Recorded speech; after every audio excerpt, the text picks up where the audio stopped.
It is not our intention at this point to write a detailed history of the discovery of America by Columbus in 1492, nor do we want to describe the struggles which ensued to gain possession of this territory by England, Spain, and France.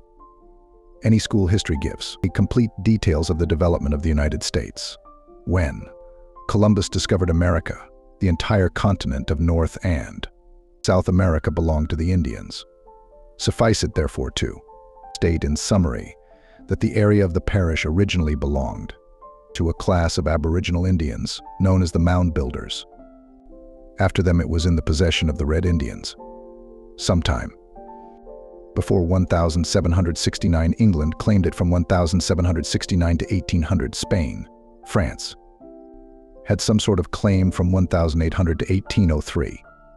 In 1803, the United States acquired the land west of the Mississippi River through what is commonly known as the Louisiana Purchase for $15 million, or 444 cents per acre. On August 5, 1851, a treaty known as the Treaty of Mendota was signed with the Indians. The Treaty of Mendota went into full legal effect on February 24, 1853, and the land was now open to settlement by the whites. The territory of Minnesota was organized in 1809. Mound Builders, the name given to the Indians who formerly inhabited the Ohio and Mississippi valleys, have left very remarkable earthworks in the area as their only memorials. The only known groups of mounds in this area are on the south side of Halstead Bay, Lake Minnetonka, and at Chaska. Some historians claim that they were built by the Mound Builders, and it is of interest to note that the archaeologist Winchell believed that the mounds around Lake Minnetonka are of Indian origin. As early as 1857, scientists and curious visitors from the east began to show interest in the mounds, especially those in the vicinity of Halstead Bay. 69 mounds could clearly be seen on the shores of this little bay. After a visit to these mounds, Mrs. Harriet Bishop philosophized as follows: by these mounds, aerial view opposite, sponsored by Mrs. Gertrude Noterman and family, is the place to pause and think back centuries to times when the red men, children of the forest and prairie, hunted and fished, loved and hated, fought, rejoiced, sorrowed, and died, leaving scarce a mark behind them, save these mounds. Mound builders were formerly supposed to have been a semi-civilized race, but it is now believed that they were the ancestors of the present Indians. Some of the Gulf State Indians have built similar mounds within historic times. They are conceded by all historians to have been the original inhabitants of this area. At what period the Mound Builders were in Carver County and the area can never be definitely known. Pieces of their skulls and other bones indicate that they were a little people, even dwarfish. Like the Japanese and most Chinese, it has been suggested that they came from the Orient, were Mongolians, and had yellow skins and complexions. Their successors had red or copper-colored skin and are commonly called Red Indians to distinguish them from their predecessors, the yellow-skinned architects of the mounds. It cannot be stated with confidence who the first red men were to occupy this region and to what particular nation they belonged. The Iowa Indians, the drowsy ones, settled near the mouth of the Minnesota River in about 1769 and 1770, in which years the Sioux were driven from the Mille Lacs country by the Chippewas and came to the west side of the Minnesota. The Sioux told the early white comers that when their bands came to the districts mentioned, there was an Iowa village at the mouth of the Minnesota River, but in a few years the Iowa tribes were driven out and away to the south and never returned to the region except for raids on the Sioux villages on the Cannon River. It is certainly known that the Indians on the Minnesota River, who immediately preceded the whites, were bands of the great Sioux or Dakota Nation. They called themselves Dakota, a word meaning allied or confederated in their own language. 4. The great nation was composed of 7 great bands, the 7 council fires united for their own good. The Chippewas and Algonquins called them Nao du West, Sioux spelled Nadonisuais, by the French, which was finally contracted to Sioux. In June 1849, Territorial Governor Ramsey and John Chambers, a former governor of Iowa, were authorized commissioners to make a treaty with the Indians for the land west of the Mississippi River. After 2 years of negotiations, a treaty was finally signed.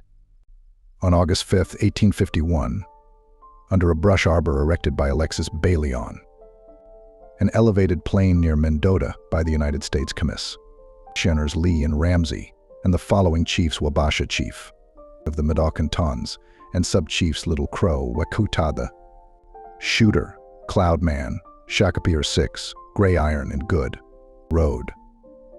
There was only one band of Wapakutas, and Chief Red Legs signed for it. The territory ceded by the Indians comprised about 23,750,000 acres, of which 19 million were in Minnesota, including Carver County. The United States amended the treaty by striking out several provisions for certain reservations.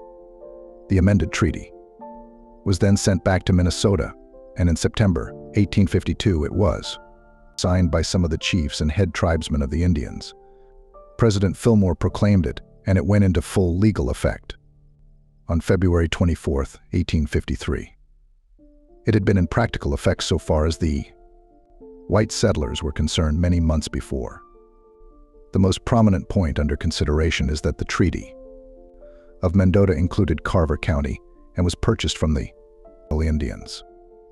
Great was the general rejoicing among the squatters of the Carver County area over the fact that by the Indian treaties, the country west of the Mississippi River had been legally opened to white settlement. The main reason was that all of them already had a claim of some sort in the land of promise. The fact that the treaties had been made was the consummation of their desires, hopes, and expectations. It was in 1850 that the heavy influx of immigrants from Europe began. People from Germany, Austria, Holland, Switzerland, Ireland, and the Scandinavian countries came in great numbers to Illinois, Iowa, Minnesota, and Wisconsin. This flow kept up until about 1890. By occupation, most of them were farmers, crafts men, carpenters, smiths, and masons. Most of these immigrants left their homelands on account of the disturbed political, religious, and economic conditions existing at the time. In search of peace and security, they crossed the ocean and built new homes for themselves and their posterity. Many immigrants were attracted by the level, spreading prairies of Illinois and Iowa, the forests of Minnesota and Wisconsin with their many lakes and streams appealed to others. Big Woods, the name by which Carver and the neighboring counties were known at that time, was chosen by our forefathers. Minnesota was made a territory in 1849. Carver County was organized in 1855. There was no census of the population, but it would be safe to say that there were less than 1,000 inhabitants in the county at the time.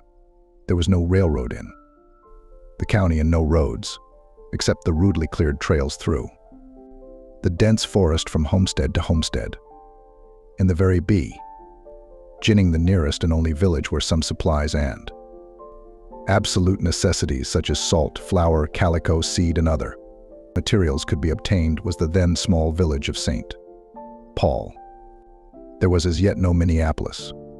There are no records available, either church, public, or private, to show the exact dates of the arrival of the first settlers who came to the area before 1857. However, we of the second and third generations have known them personally and have often heard them recount the story of the trials which they had to endure in establishing themselves in the New World.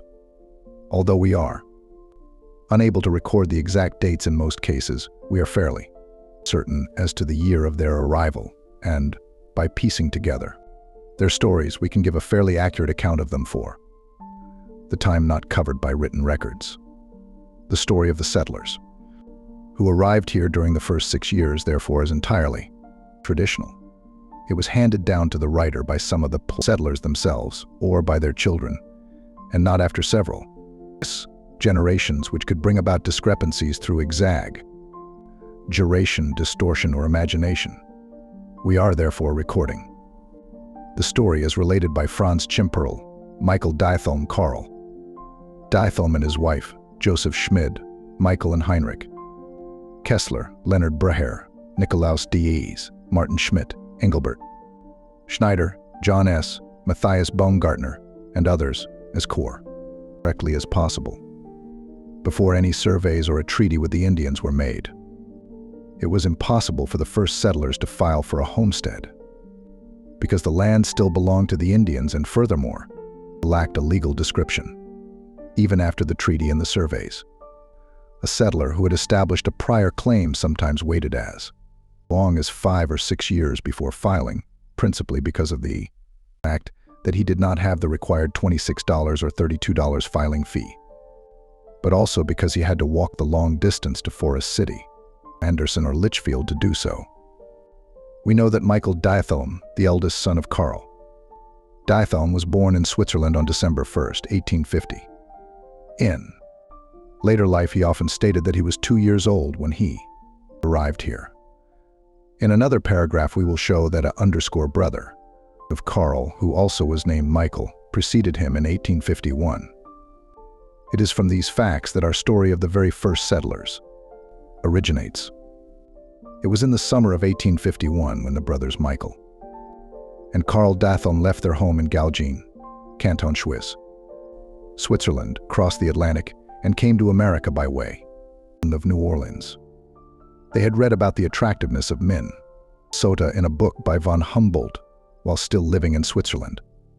Their first stop in America after leaving New Orleans was at Cairo, Illinois.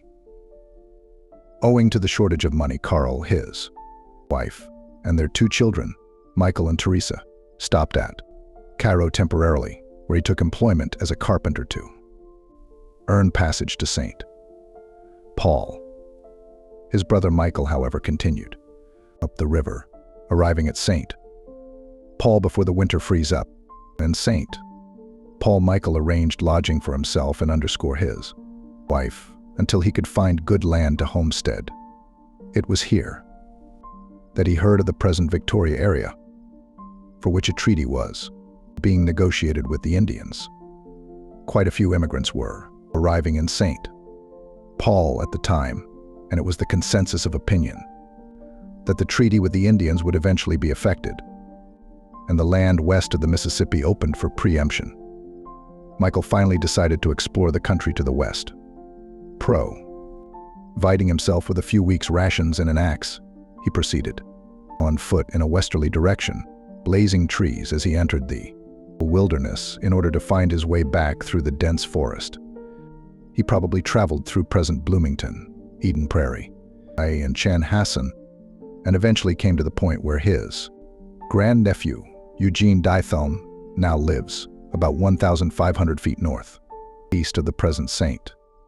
Victoria Church. The region around Victoria with its woods and meadows, its lakes and creeks, must have appealed to him. He stopped here, cut down a few trees to build a temporary shelter, and thereby established a prior claim to the land. He then returned to St. Paul and immediately notified his brother Karl in Cairo that he had found good land near St. Paul and advised him to follow as soon as possible. After Michael returned to St. Paul from his successful search for a home, he remained there during the severe winter of 1851-52 to earn a little money. St. Paul was a bustling small village, and he found steady employment until spring as a carpenter. When at last spring arrived, he used the money he had earned to buy a cheap rifle, some powder, caps, bullets, flour, salt, and a few other necessities, gathered up as many tools as he and his wife could carry, and began what was then a long journey of about 35 miles through the wilderness to the place where he had erected a temporary shelter in the late fall of the previous year. After repairing the shelter and making it wind and rain-proof, Michael made several trips to St. Paul to get some more provisions. The rest of his tools, some seed, potatoes, beans, corn, and other vegetables, Because there was no trail or path as yet, travel was difficult and usually required from 5 to 7 days to make the round trip. We can observe here that Michael's young wife must have been an amazingly courageous woman, with bands of Indians roaming the territory on their hunting expeditions. She remained at home alone while her husband would be gone for about a week in quest of provisions. At no time, we often heard her state, did the Indians molest her. Michael's brother Carl, with wife and children, arrived in St. Paul in the spring of 1852. He came up the river from Cairo. Immediately, he arranged temporary lodging for his wife and children, and then started out to meet his brother. After arriving, he selected and established his claim by cutting down a few trees about 1/3 of a mile to the southeast of his brother's claim. Here there was a small patch of ground, about 3 acres, which the Indians had used several seasons previous. Most of the trees had been removed from it, and so it could easily be cleaned up for planting. The brothers then planted more beans, potatoes, and other vegetables. In later life, Mrs. Carl Datholm often remarked that the first crop was so abundant that it easily carried them through to the next season. The brothers now commenced to build a permanent log house on the spot where Michael had staked his claim and completed it by midsummer. It was quite large, and both families moved in, until a house for Carl was completed on his claim that fall. They now had homes for themselves and about 3 acres of land, ready for the plow, more than they had had in Switzerland and of much better quality. When Michael Datholm came here late in the fall of 1851, he did not encounter a single settler. This was a dense hardwood forest, a real wilderness, containing many trees 2 and 3 feet in diameter, red and white oak, maple, basswood, elm, and ash, together with the smaller varieties such as ironwood, poplar, white birch, butternut, hickory, and hackberry. Many of the meadows were covered with a dense growth of tamarack, which, in many instances, grew to a height of 75 feet or more. Because of their density, they grew up very straight and slender, and were used almost exclusively for rafters, joists, and beams in building houses and barns in these early days. The woods teemed with deer, squirrels, quail, partridges, and large flocks of ducks on all the lakes and potholes. The first settlers saw large herds of deer almost daily, and large flocks of quail and partridges were foraging almost continuously in the clearing around their cabins. Fish could be caught in abundance from the shores of any lake in the summer and through the ice in winter. Fishers, mink, martens, and muskrats were plentiful along the streams, and about the lakes wolves, foxes, and raccoons were everywhere. There were also some beavers, panthers, lynx, wildcats, and bears, which disappeared entirely within the first 25 to 30 years after the settlers came. They apparently could not stand civilization. Cranberries were everywhere in the boggy marshes and high. Bush cranberries were abundant on higher ground along the edges of marshes and meadows. Strawberries grew wild in the meadows and on the creek banks. Blackberries, red and black raspberries, black currants, and gooseberries were growing profusely along on the edges of timber. There also were scattered patches of wild plums, the forerunner of our highly developed plum. There were many wild grapes, black haws, and several varieties of thorn apples. Butternut trees were scattered all over the hilly sections of the region, and hazelnuts grew on lower ground near the meadows. Chokecherries also abounded throughout the woods. There were no fences. Oxen and cattle roamed through the woods and grazed around potholes, sloughs, and meadows which abounded in the region. The lead animal usually carried a so-called cow bell, which was strapped around its neck and constantly rang while the animal was feeding, enabling the owner to distinguish his herd from others by the sound of the bell. After a few years, when the earliest settlers had cleared enough land to raise some grain crops, they were of necessity forced to build a fence around their fields for protection from the roaming cattle. Since there was as yet no barbed or fence wire, they were compelled to build rail fences. Red oak was the principal wood used for this purpose. Trees were cut down, cut into about 14-foot lengths, then split into rails. It took about 3,500 rails to build a fence 4 to 5 feet high and a mile long. This fence could be built in the wintertime because no posts were required and because the snow, which did not drift in the dense forest, could easily be removed and the fence laid down. A rail fence did not cost a penny to build, only labor, which at the time was not. Figured by time and a half, 40-hour weeks, dollars or cents. There were many lakes in the region. Before the advent of the white settlers, these lakes lay there serene, silent, secluded, and sunny, save for the shadows of leaning trees. They gave one that eerie feeling of fays and fairies. One could imagine water, sprites balancing on swaying lily pads, and wood nymphs back among the ferns, napping in nodding lady slippers, undisturbed. Lakes Bavaria, Minnetonka, Schutz, Pearson, Auburn, and the others were nature's perfect poems. Even to this day, tourists from California, the West Coast, Rocky Mountains, and southern states often remark that we natives do not realize that we are living in paradise.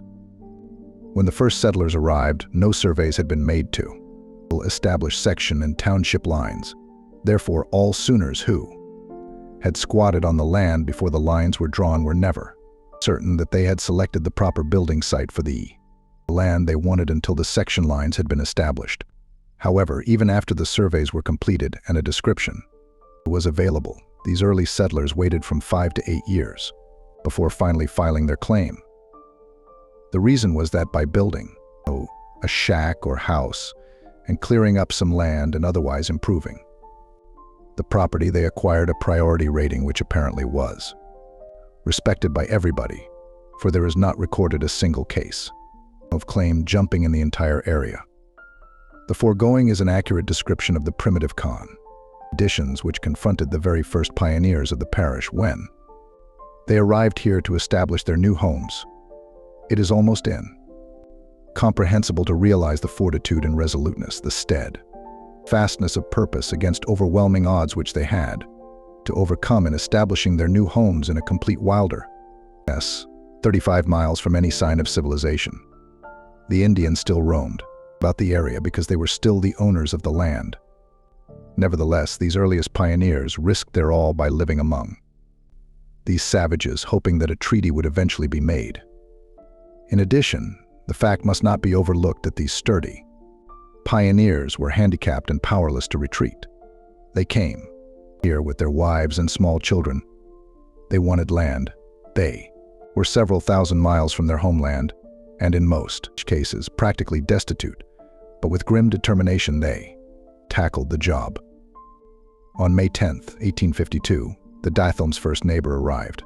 He was Tobias Ottinger, who established himself about 3 miles to the southwest.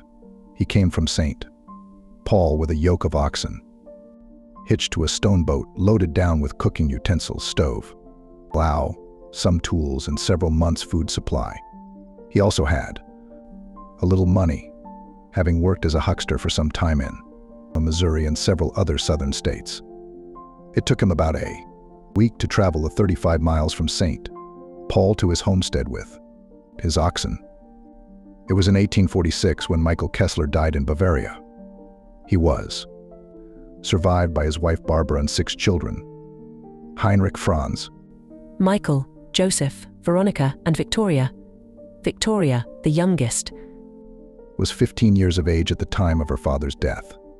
They were living in a small village where they owned a modest home and a few acres nearby. Owing to the economic conditions of the time and having only a few acres of land, it was almost impossible for this large family to stay together and make ends meet. At that time, several real estate firms from the North Central states were running advertisements in Germany, Holland, Belgium, and the Scandinavian countries, extolling the opportunities in Amur. ICA: low price of land, good virgin soil, low taxes, no military service, etc. In fact, painting a picture of a utopia in the new world across the ocean, where immense acreage could be acquired, almost for the asking. Several of the Kesslers' friends, namely Engelbert Schneider, Michael S. and his sons John and Joseph, had already succumbed to the urge to settle in the new land and were sending back glowing reports to Bavaria from Cincinnati, Ohio. The Kesslers, therefore, decided to emigrate to the new land of promise as soon as possible. They arranged to sell their home and the few acres they possessed, and after disposing of their holdings they had a little more money than was required for transportation to Cincinnati. It is not definitely known when they arrived in Cincinnati. However, when they did arrive, their friends Schneider and the P.S.'s had already left for Michigan, because Cincinnati was quite a bustling little city at that time. All the good land in that area had already been taken before the arrival of the Kesslers, and, inasmuch as they were farmers and seeking land, they were not a little disappointed. Furthermore, the reports they received from Schneider and Ace in Michigan were not too encouraging.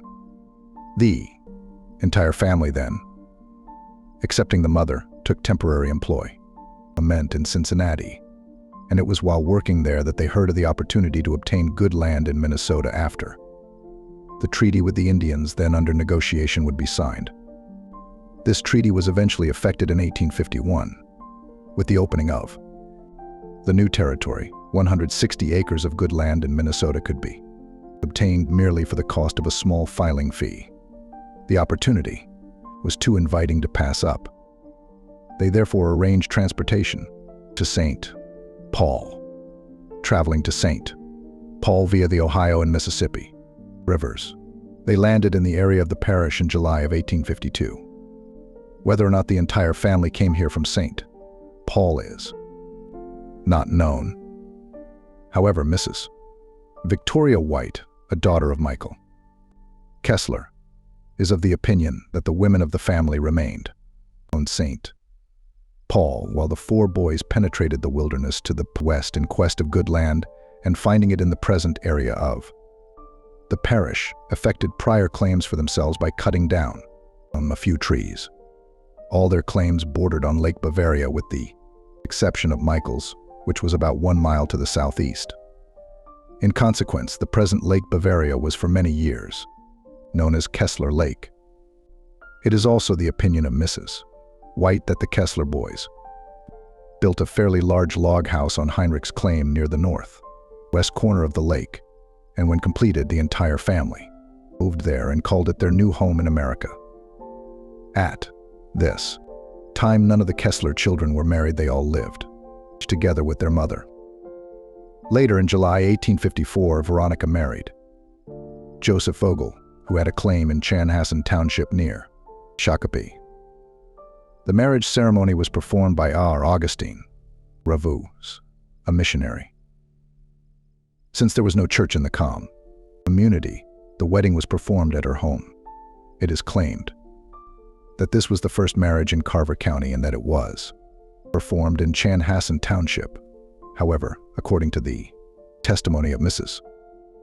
Victoria White, the marriage took place in the presence of the entire family at the Kessler home in Section 24, Laketown. Thus, in 1852, the only settlers in the community were the two Diethelms, Tobias Ottinger, and the four Kessler brothers.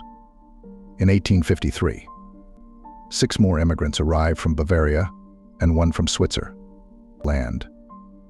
They were John Meyer, Martin Schmidt, John Schmieg, Celestine Lenhard, Joseph Schmid, Thomas Winkel, and Paul Mattel. In the next year, the following settlers arrived: Franz Karl Steger and sons Lorenz and Martin Augustin Schimperl and sons Franz and August Karl Waldvogel, Zachary Fessler, Meinrad Fessler, Martin Fessler, Bernhard Fessler, Joseph Fessler, all from Switzerland. From Bavaria came Leonard Breher, Thomas Schutz, and Thomas Winkel. From Michigan, Michael S. and sons Joseph and John. From Cincinnati, Peter Winter, John A. Salter, John Oltmeyer, and Henry Gerdson. The year 1855 brought 13 more immigrants to the area. From Switzerland, Franz Fessler and John Luthard. From Chicago, Peter Gregory, who had settled there 3 years previous after coming from Darmstadt, Hessen, Germany. From Austria-Hungary came Matthias Baumgartner, and from B.A. Varia, Christian Kreuzian, Thomas Kreuzian, Hermann Kreuzian. Matthias Schutz, Thomas Lano, Theodor Lano, Joseph Schaff, Anne, Drew Riedel, and John Neonzinger. 10 more arrived in 1856. They were Joseph Cayley, Stefan Fessler, and Dominic Fessler from Switzerland. From different sections of Germany came Nikolaus, Kreher, Anton Windolf, FX, Vogel, Valentine Landgraf Anton, Martin Winninghoff, and Gottfried Allers. From Philadelphia came Charles Kaufmann. Thus, by the end of 1856, there were already 28 heads of Catholic families and 28 young men of legal age who had claims in the community. In the following section we will list all the Catholic families and young men of legal age and the year of their arrival as correctly as possible, up to the year 1870. This list contains 118 names. This does not indicate, however, that this was the correct membership of St. Victoria Parish at any one time during that period. For during the first 10 to 15 years, there were a considerable number of settlers who, because of dissatisfaction with the climate and various other reasons, sold their claims or their land if they had already obtained the title to the same. Thus all the Fesslers, with the exception of Zachary and Martin, sold out at an early date and moved to Oregon. Zachary left for Portland in 1890, and Martin moved to Edmond, Oklahoma, a little later. Joseph Bohr moved to Nebraska in about 1880, and his descendants are now living in Forsyth, Montana. The Celestine Lenhard property was sold to Arnold Virginius, and later to Arnold Reisterer, and still later to John Schmieg, all within the first 50 years. The population increases. In the previous section, we described the very first settlers who arrived before 1857 and how they managed to establish themselves in their new homes in the wilderness. The same conditions obtained for all immigrants who arrived here through 1856. We have, therefore, refrained from recording a biographical sketch of each one separately. They all had to endure the same isolated existence until 1857, when some steamboats made periodic trips from St. Paul to Chaska, and some businessmen established themselves in Chaska and commenced to produce wood and grain.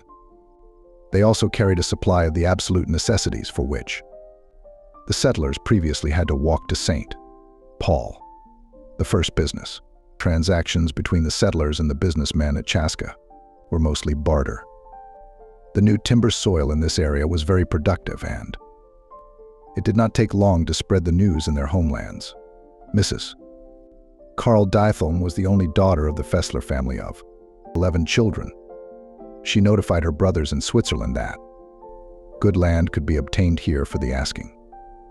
Accordingly, within the next few years, all 10 of her brothers were here and made claims for themselves or bought out a Yankee squatter. The big news spread fast in Switzerland, and it did not take many years before there was quite a settlement of Swiss immigrants in the area. The same result was obtained from relatives and friends of the Kessler family, who arrived here in July 1852. They also had written to their relatives and friends in their homeland and in Michigan, where some had already located. Their friends soon started to arrive, and before the end of 1854 there were already 31 families and young men who had effected claims in the settlement. The Bavarians settled mostly to the south, and the Swiss to the north of Lake Bavaria to Lake Minnetonka. At the end of 1856, the count was 55. Immediately after the Treaty of Mendota, quite a few adventurous bachelors, and also some married men with their wives and children, arrived on the scene from the New England states and selected desirable sites, built little log shacks, and established for themselves the customary prior right. The Germans and the Swiss called them Yankees. They usually stayed from 1 to 6 months and then sold their claims to a German or Swiss immigrant for any amount they could get, usually from $10 to $40. The Yankees would then relinquish their claim, move several miles further into the wilderness, and repeat the same process. They were not violating any preemption law because they had not yet filed their claim with the government. They were just professional homesteaders. It must, however, here be stated that not all of these so-called Yankees were professional homesteaders, for the Maxwell, Aspin, Lyman, Stone, Trumbull, Abbott, Livingston, and Aldred families improved and developed their homesteads for many years, and many of these farmsteads are still held by their descendants. Immigrants from Germany and Switzerland were constantly arriving in increasing numbers, and the Catholic settlers in the area increased proportionately. Following is a list of the early settlers and the dates of their arrival. About the same time, 3 Irish families arrived and settled on the east fringe of the parish: William O'Rian, Mike Flood, and Mike Letty. The Hollanders and Belgians settled within 2 and 3 miles to the southeast of the church. When all the land which was available at the time had been bought, those who came later bought land within 2 and 3 miles to the southwest. The congregation before the arrival of the Dutch consisted mostly of Bavarians and Swiss. The Bavarians located in the territory bordering and to the south of Lake Bavaria, with the Swiss dominating in the territory to the north of Lake Bavaria to Lake Minnetonka. There were now 4 different nationalities represented in the parish, each speaking its own dialect. The Swiss, Germans, and Dutch did not understand a word of English. It did not take long, however, for the Hollanders and the Swiss to converse intelligibly with the Germans. The Germans also soon learned the jargon of the Dutch, and the Swiss even some 3rd generation. Contemporaries can understand and speak all of them. The German language, however, became the official language of the church, and all prayers, announcements, and sermons were made in that tongue. Show notes on pioneer life. When the first settlers arrived here, they brought with them all the clothes they had in Europe, their tools and cooking utensils, even their spinning wheels. They also brought along the customs of home and church which prevailed in the countries from which they came. These customs were faithfully retained 30 to 35 years, then were gradually relinquished. By 1910 they had almost completely faded out. The last oxen had vanished from the scene. New farm machinery was being developed and soon came into general use. The sons of the pioneers had taken over, established themselves, and were operating and living in fairly comfortable circumstances. However, they did not visualize the enormous strides in the development of farm machinery, transportation, medical science, etc., which were soon to come. Therefore, the 3rd and 4th generations know very little about the sacrifices their forefathers endured to establish themselves in a complete wilderness, without a house, without any cleared land on which to raise a crop, without any protection from the elements, and without any money. All they had was the assurance that the homestead would be theirs if they could develop the same, and underscore for that reason we are going to record the primitive conditions as they actually existed. Original buildings. Brahms. The first buildings of the first settlers were built of logs. The log house generally consisted of 2 rooms and a low attic. The attic, however, was high enough to accommodate 1 or 2 low beds, and there was also room enough to store some wheat, barley, corn, beans, and other dried vegetables. There was no insulation under the roof, and a snowstorm in the winter often sprinkled a little snow on the beds, and in the attic modern air conditioners were not needed. The barn usually contained a low loft for hay storage. Tamarack poles were universally used for beams and rafters. Even some entire buildings were constructed with 8 to 10-inch tamarack logs. Furniture. Furniture consisted of a small stove with a few pots and pans, a pail, and a washtub. The bedstead, table, and chairs were home-made. The mattress was a tick filled with straw, hay, or corn husks, and a feather tick for warmth. Many of the settlers brought the feathers from Europe. Because wild ducks were plentiful in the area, there never was a shortage of feathers. Brooms were made from wire grass which grew along the water's edge. Farm tools to make a clearing in the forest, an axe, saw, and grub hoe were necessary. Since saws were very scarce and money to buy them even more scarce, most of the trees had to be cut down with an axe. A heavy breaking plow was needed to cut the many roots in the ground. While breaking ground, an axe was usually carried on the beam of the plow to cut the heavier roots.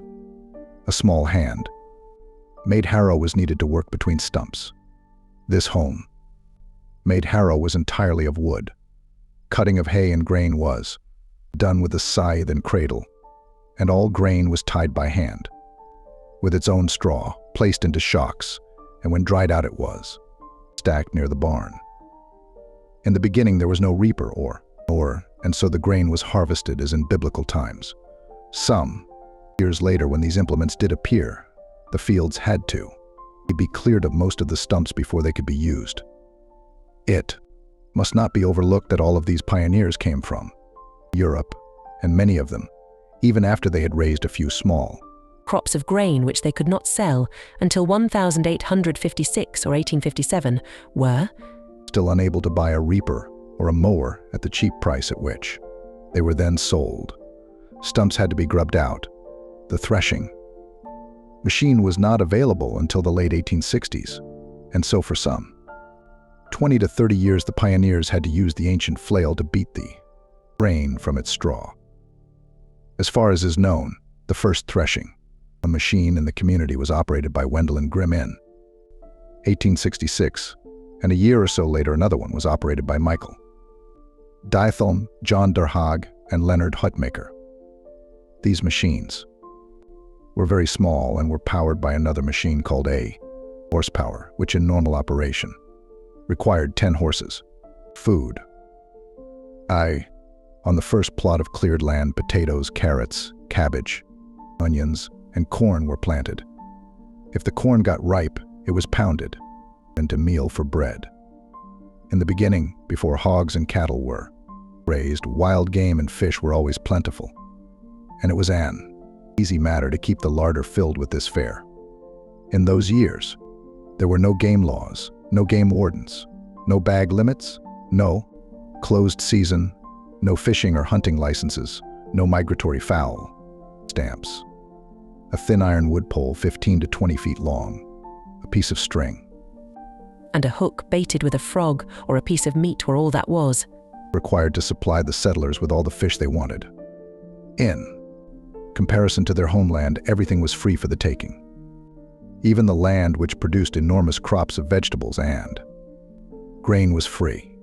These facts alone were largely responsible in subduing, to a large extent, some of the homesickness for the homeland, from which they had just recently arrived. Plenty of raspberries, gooseberries, black currants, grapes, strawberries, and cranberries, all wild, were available in season.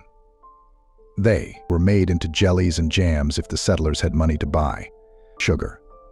During the first 2 or 3 years, they learned from the Indians how to make maple syrup, sugar, and rock candy, and since there were many maple trees in the area, they usually supplied themselves with a good amount of syrup and sugar.